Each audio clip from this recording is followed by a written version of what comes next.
क्या आपको पता है कि जब आप भोजन करते हो तो जैसे आपने दाल खाया, चावल खाया या फिर रोटी खाया, सब्जी खाया, तो इन सारे जो भोज्य पदार्थ हैं इसमें आपको कौन से भोज्य पदार्थ से क्या चीज़ मिलता है और हमें क्या खाना चाहिए ताकि हमारे शरीर के लिए क्या हो, वो लाभदायक हो सके। आइए इस वीडियो के माध्यम से समझते हैं।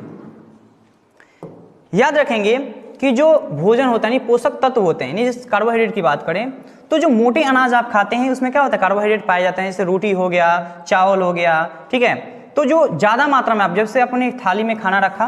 और इसमें जो ज़्यादा मात्रा में आप रखते हो खाना, ठीक है, जो ज़्यादा मात्रा में आपने खाना रखा उससे ही हमें क्या होता है, कार्बोहाइड्रेट मिलता है। प्रोटीन की बात करें तो जो भी दलहन वाली चीज़ें होती हैं, दलहन वाली चीज़ें होती हैं उससे मिलता है, ठीक है। और याद रखेंगे प्रोटीन क्या काम करता है, तो हम देखते हैं कि शरीर की बनावट, जैसे आपको वजन बढ़ाना है या फिर बहुत ही स्वस्थ दिखना है,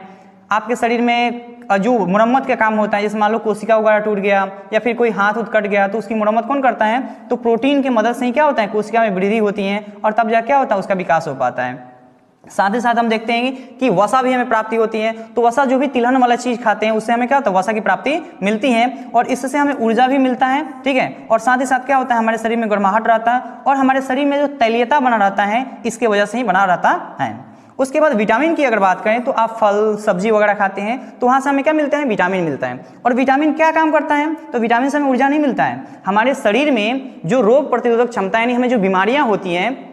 वो क्यों होती हैं, क्योंकि हमारे शरीर में रोग प्रतिरोधक क्षमता कमजोर होता है। और जब विटामिन चीज़ें हम खाते हैं तो उससे क्या होता है, ये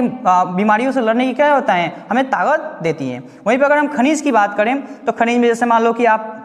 खाना खा रहे हो तो उसमें क्या हुआ कि आपको कैल्शियम मिल गया, आयरन मिल गया, तो उससे क्या होता है, तो हम देखते हैं हड्डी हो गया, दांत हो गया या खून हो गया, इससे हमें क्या होता है कि मदद मिलती है और इस चीज़ में वृद्धि होती है और हमें हमारे शरीर में अलग अलग चीज़ों से लड़ने की क्षमता डेवलप हो जाता है। साथ ही साथ अगर बात करें पानी, तो पानी हमारे लिए बहुत ही उपयोगी होता है, जैसे पाचन हो गया या रक्त संचार हो गया या फिर शरीर में सभी कार्यों के लिए क्या होता है, यह आवश्यक होता है।